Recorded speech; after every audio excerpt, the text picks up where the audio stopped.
ஆன்மாக்களை சாந்த பூஜை பண்ணதுக்கப்புறம் தான் அந்த வீட்டுக்குள்ளேயே போக முடியும்.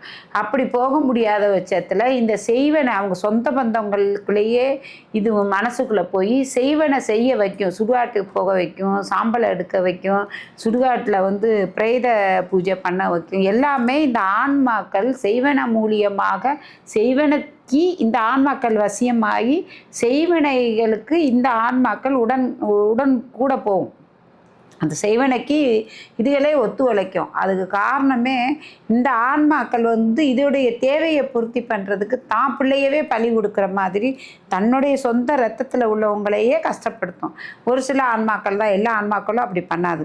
அதையும் முக்கியமாக இந்த அகால மரணம் அடைகிறவங்க, சூசைட் பண்ணி இந்த தூக்கு போடுறவங்க, மாத்திரை குடித்து மருந்து குடிச்சிட்டு சாகுறவங்க, வண்டி விபத்தில் சாகுறவங்க, தீ கொளுத்திட்டு சாகுறவங்க, இந்த மாதிரி ஆன்மாக்களாக அவங்களுக்காகவே அவங்க குடும்பத்தை பழி வாங்கக்கூடிய ஆற்றல் உண்டதாக இருக்கும். அப்படி அதுக்கு அந்த சக்தி பத்தலை அப்படிங்கும்போது அவங்க சொந்த பந்தத்தில் யாராவது செய்வனை செய்யும்போது இந்த ஆத்மாக்கள் அங்கே போய் அந்த செய்வனையே கூட கலந்து இதோடைய சக்தியை உபயோகப்படுத்தி தான் சொந்த குடும்பத்தையே இந்த ஆன்மாக்கள் அழிக்கும். ஆனால்